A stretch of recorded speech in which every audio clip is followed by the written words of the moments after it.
দর্শক আসসালামু আলাইকুম, কে বলছেন, কোথা থেকে বলছেন, নাম বয়স বলে প্রশ্ন করুন। আসসালামু আলাইকুম। জি ওয়ালাইকুম আসসালাম।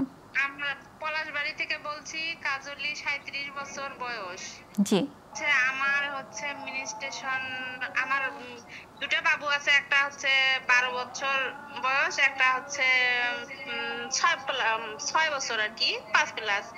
কিন্তু আমি বাবু নিতে চাচ্ছি, আমার দুটাই মেয়ে তো, কিন্তু আমার হচ্ছে মিনিস্ট্রেশন হলে মনে করেন যে ঘাড় মাথা ধরে। আচ্ছা, আর মিনিস্ট্রেশনের কালারটা একবারে শ্যাকরা, প্রেসার লো হয়ে আসে।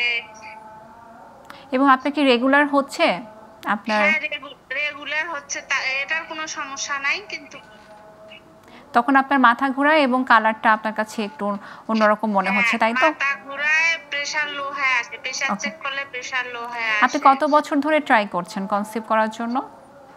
আমি ট্রাই করি নাই, আমি ডাক্তার দেখাইছিলাম, আমার ডাক্তারে নিষেধ করছে যে তোমার বাবু নেওয়া হবে না, তোমার স্বামীর একটা টেস্ট করা লাগবে, যদি সেটা পজিটিভ হয় তাহলে বাচ্চা নেওয়া যাবে।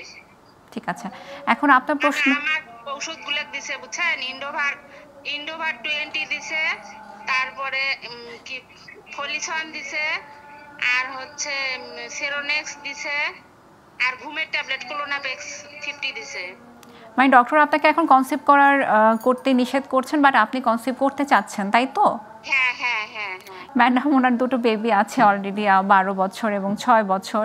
তো ওনার পিরিয়ডও রেগুলার হয়, কিন্তু কালারটা ওনার কাছে একটু ডিসকালার মনে হচ্ছে এবং ওনার ওই সময়টায় মাথা ঘোরায়, মেবি ওনার হিমোগ্লোবিন কম। তো যাই হোক, ডক্টর ওনাকে কনসিভ করতে নিষেধ করেছেন, বাট উনি কনসিভ করতে চাচ্ছেন। তো এই ব্যাপারে আপনি কি বলতে চাচ্ছেন?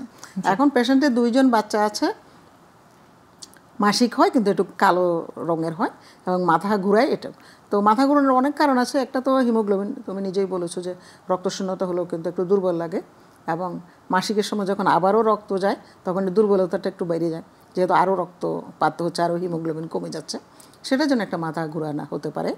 অথবা দেখা যায় যে মাসিকের সময় কারো কারো খুব অ্যাসিডিটি হয়, মানে গ্যাসের পেটে এরকম হয়, তখনও কিন্তু তাদের মাথা ঘুরাতে পারে, এটাও একটা কারণ। তো ওরকম ওষুধও নিয়েও দেখা যায়। অথবা শুধু মাসিকের সময় এমনিতেও স্বাভাবিকভাবে অনেকের দেখা যায় যে একটু মাথা ব্যথা হয়, পেটে ব্যথা হয়, মাথা ঘুরায়, এটা অনেক সময় আমরা স্বাভাবিকভাবে ধরে নিই। আর কালারের ব্যাপারটা অনেক সময় দেখা যায় যে এটা আসলে হরমোনের উপর নির্ভর করে। তো মাসিকটা হরমোনের প্রভাবেই হয়, মানে ইস্ট্রোজেন, প্রোজেস্টেরন হরমোন, আমরা ফিমেল হরমোন বলি, এটার প্রভাবে বা প্রতিক্রিয়াতে হয়। তো ওই জায়গায় কোনো তারতম্য হলে হয়তো সেখানে একটা হতে পারে, অথবা কোনো রকম ইনফেকশন থাকলে সেটার জন্য হতে পারে। ইনফেকশন থাকলে যদিও একটু গন্ধ টন্ধ থাকারও আছে, সম্ভাবনা আছে। তো ইনফেকশনের কারণেও হতে পারে, অথবা হরমোনজনিত কারণেও হতে পারে। এটা নিয়ে খুব একটা দুশ্চিন্তা করার কারণ নাই।